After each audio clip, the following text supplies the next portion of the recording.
Welcome to Batya on NewsNation. I'm Batya Ungar-Sargon, and we begin with what we learned about America this week. Both the House and the Senate voted to release the files of sex trafficker Jeffrey Epstein, who had a long history of cavorting with the rich and powerful before he died in prison awaiting trial. Their names are expected to be in those files. Epstein's crimes are horrifying, preying on scores of girls as young as 14. Any powerful individuals who participated in those crimes or continued to associate with him after his true nature was revealed deserve to be exposed. But the obsession with Jeffrey Epstein, who met the end that he deserved, is so obviously political. Just as Republicans once hoped to tie Democrats to Epstein, now the Democrats are trying, without any evidence, to hang Epstein's crimes around Donald Trump's neck. Worse, it's an elite obsession that's totally divorced from the concerns of everyday Americans. Polling consistently finds that Americans on both sides of the aisle think Trump has handled the Epstein files poorly. Yet just 18% of registered voters are following the saga very closely. Another 30% are following it somewhat closely, but most aren't following it at all. Meanwhile, CNN's Harry Enden said in July that CNN polling found that the number of respondents who said that the Epstein case was their top issue was a grand total of 0. Interest in Epstein falls off a cliff when it's no longer dominating the headlines. I know this personally because for the last 6 months, I've been getting calls and text messages from regular folks across the country saying something along the lines of, wait, who is Jeffrey Epstein and why are all the podcasters talking about him? Exactly. Podcasters who make millions of dollars off of online content are obsessed with Jeffrey Epstein, but they are not the best arbiters of what actual voters care about. And making that mistake, allowing a small, economically secure elite to direct the agenda, is what led the Democrats to embrace preposterous ideas like open borders, transitioning children, and defunding the police. It's not just the alleged Epstein list that exposes this gap between content creators and voters. The people on the right defending bringing Nick Fuentes into the fold. Content creators. The people on the right who opposed President Trump taking out Iran's nuclear reactors. Content creators. The loudest quote-unquote MAGA voices do not always represent the MAGA voters, something the president is keenly aware of. Whether you can say the same thing about his successors, the jury is out. I spoke with Dave Rubin, an insightful commentator and a former lefty like me, about all of this and more. Here is some of that conversation. So Dave Rubin, thank you so much for joining me. Batya, exclamation point. I'm very happy to finally be with you. So let's start with just, do you agree with my analysis? Yeah, I have to say it's sort of sad for me particularly because I was one of the first ones doing the online news thing. You know, I started my show back in 2015. I was at that time mostly doing long form interviews where now I do a daily news show plus some interviews. And the only reason I was doing it was because I felt that everything on cable news was making us dumber. And it was also at the advent of Snapchat and Vine videos and everything getting shorter and shorter and shorter. And I saw what was happening to attention spans. There was a real starvation for long-form conversation, and that's when I got in, and Joe Rogan got in around the same time. And then over the last decade, obviously, online media exploded. It exploded and rose as mainstream media continued to descend over the last 10 years, largely at their own fault. I mean, it wasn't just a technological thing that changed here. You know, we're all walking around with the phone in our pocket, and we have access to our audiences, and they have access to us 24/7. But it was also that the mainstream media was completely negligent in its job. I mean, we could go through the laundry list of hoaxes and scams and conspiracy theories, whether it's Russia, Russia, Russia, or the very fine people hoax, or all of the COVID lunacy. If you get the vax, you won't get nor transmit COVID. I mean, we could do this all day long. Jesse Smollett was lynched. So they failed miserably. And then at the same time, online media was rising, which was wonderful. But what you're addressing now is that in an online space where there are no rules, none of us sign up for any sort of course here or have to pledge to abide by any sort of journalistic integrity or anything else. I think what we're finding, particularly in the last 6 months or so, is that many of us who sit at a desk like you and I do, and we can have a bookshelf behind us or a nice jacket and look like journalists, it doesn't mean we are journalists. And I say that with all due irony. You know, interestingly, I'd never consider or call myself a journalist. I am a commentator. I tell people what I believe. I communicate the news.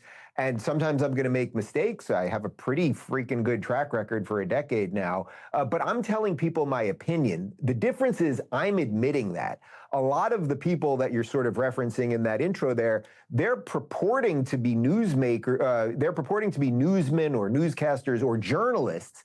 And they simply aren't. Usually they're propagandists guised as journalists. And that really is the problem we're having now, because we're all going off into our corner. And at some point, how does a society work if quite literally your neighbor is just in a completely different information bubble than you are? You're going to be living on the same street next to each other, living in completely different worlds. Yeah, and it's so interesting to see how President Trump, I think, is really good at sort of looking through all this, probably because he's not very online in a way. He's, you know, tweets via, a friend or somebody who works for him. Yeah. Some of the politicians, though, are really falling for this. I think somebody who really seems to be in that camp is Congresswoman Marjorie Taylor Greene. So she and President Trump had a big falling out this week, somewhat related to the Epstein files. President Trump called her Marjorie Taylor Greene and suggested that she was mad at him because he's not supporting her Senate bid. She suggested that this was only about Epstein. Here's her reference to Trump calling her a traitor. Let me tell you what a traitor is. A traitor is an American that serves foreign countries and themselves. A patriot is an American that serves the United States of America and Americans like the women standing behind me. So is this fight now going to end because the Epstein files were released, or is there something deeper here brewing between MTG and the president? And where do you see this going? Oh, it's much deeper than just the Epstein files. First off, what she said there was really disgusting, because her implication, since this is all about Trump, is that somehow he's serving foreign interests.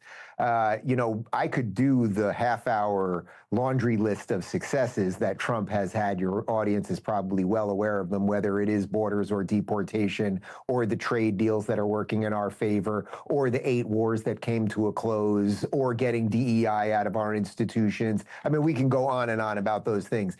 The fact that they're having a political dispute, maybe he didn't want to endorse her for governor or senate or whatever that might be, and there is something related to the Epstein stuff here that's causing the friction there, but that she immediately goes to, okay, so he's somehow a traitor to the country. I mean, she knows that's not the case. You know, Donald Trump, for whatever his flaws may be, he has done the unthinkable. He fought the machine. He fought the deep state. He fought all of the media machine and everything that lied about him. He was almost assassinated. He did all that, almost impeached, basically lost his businesses in New York City, did all of that, and now is fighting for literally, Batya, I don't know if you've ever seen them, but you can go back and watch his videos when he was a huge star in the 80s, go on Phil Donahue or Oprah or any of these shows, and he's saying the exact same things he says now. He's a little more orange now. His affect is a little bit different. He's a little gruffer and a little older, but his principles are basically the same over the years.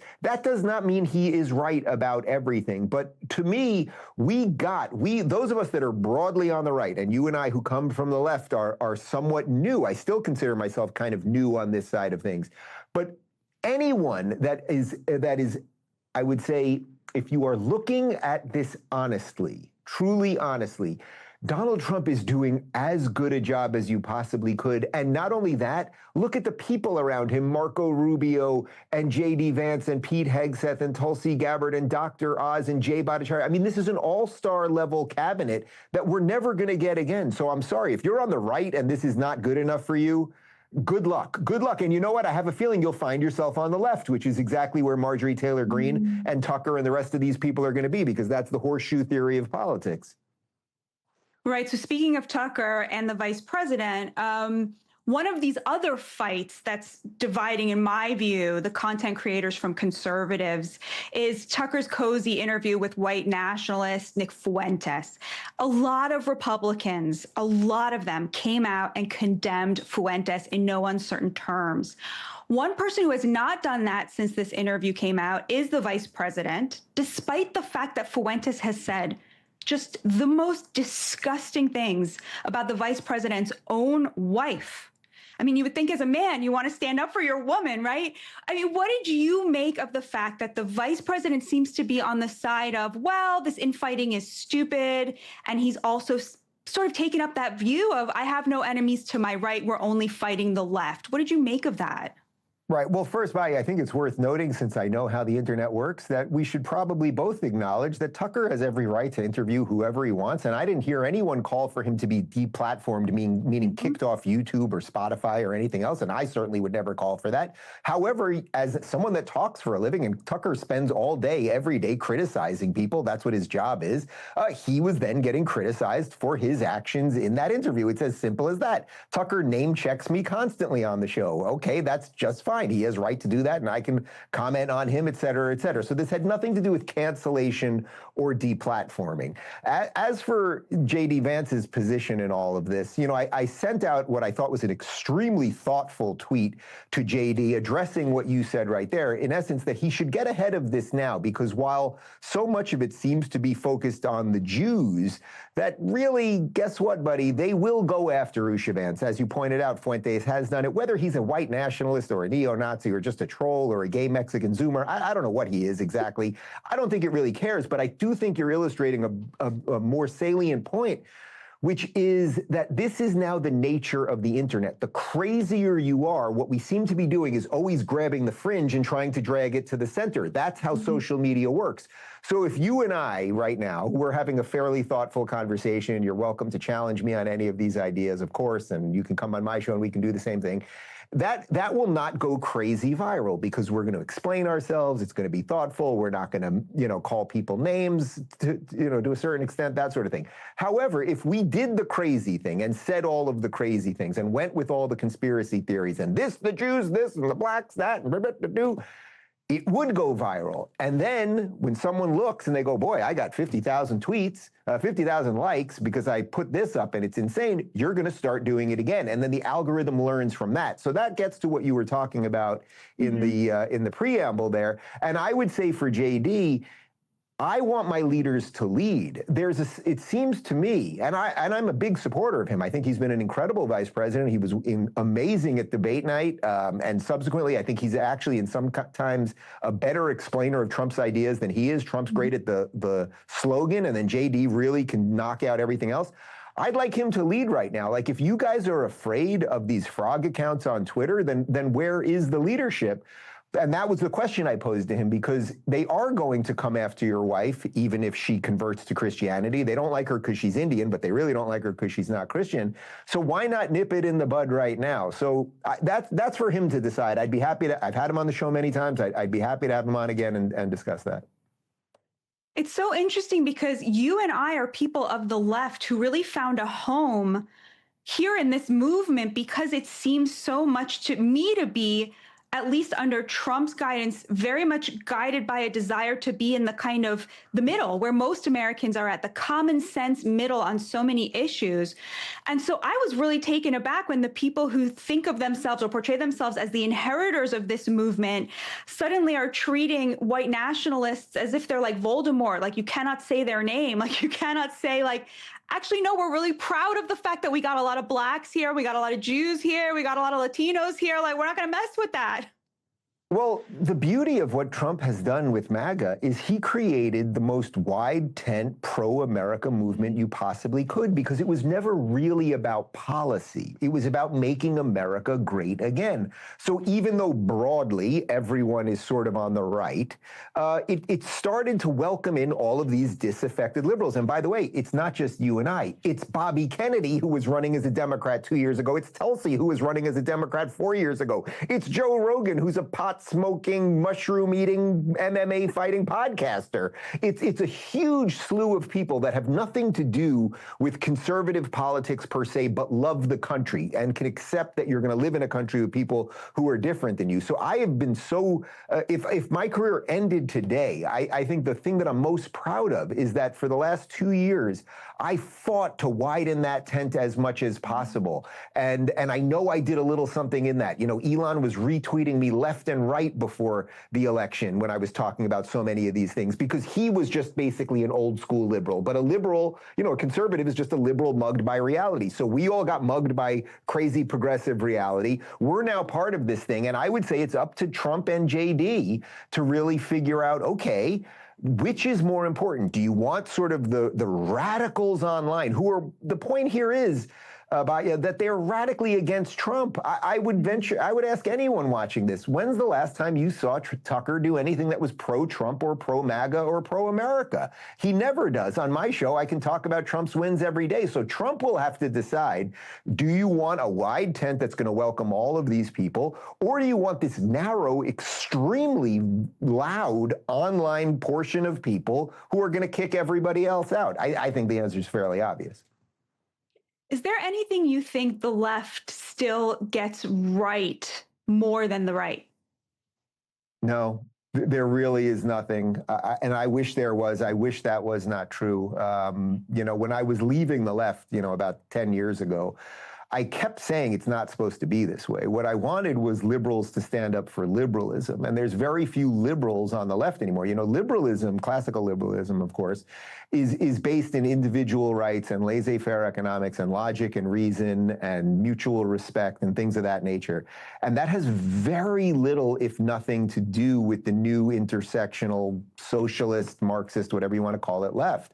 So it is nice to see that my friend Bill Maher, you know, still calls himself a liberal and is calling out his own side. And it's nice to see that John Fetterman is now the one sane guy in the party, but there really is nobody left. And that, again, it gets to my earlier point, because that's why anyone that's a moderate liberal, which is what most Americans are, they may not realize it, but most Americans are kind of live and let live.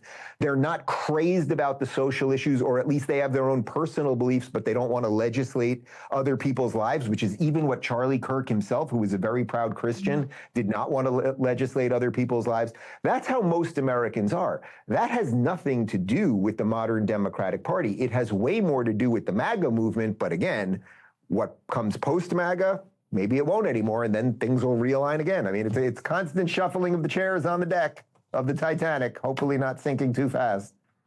So in looking towards 2028, who is your fantasy candidate for the Democrats to run? Would you rather they ran like the crazier version, or would they rather, who are you hoping they're going to run? Who do you think they're going to run? Well, in that I don't want a Democrat to win, then it's better if they run the crazier version, I suppose, because the crazy is also a large, you know, people are going crazy about Mamdani, and I'm making all the jokes about him and all of those things. And I do think he's going to largely destroy New York City, a place where I spent my formative years, which is very upsetting, and where we had many family members over the decades who are literally all gone except for one cousin who I'm trying to get out one way or another. But anyway, I don't, you know, sometimes, you know the mind of someone that's born in New York. They think if you take them out of the 5 boroughs, they're going to spontaneously combust. But it's like, you know, it's sunny here in Florida. Come on, lady. Anyway, look, so they can run a crazy person, and that probably is just very narrow and everything else, and they probably don't win. My suspect is they're going to be smart enough to probably go with a Newsom type. Newsom, although I think he is, you know, basically the devil incarnate. You know, he comes off as a little more moderate, even though he's a radical himself. I mean, I don't think he has any principles. Everything goes to the radical left. But he doesn't, I don't think he fundamentally hates America and its founding like so many of the true progressives do.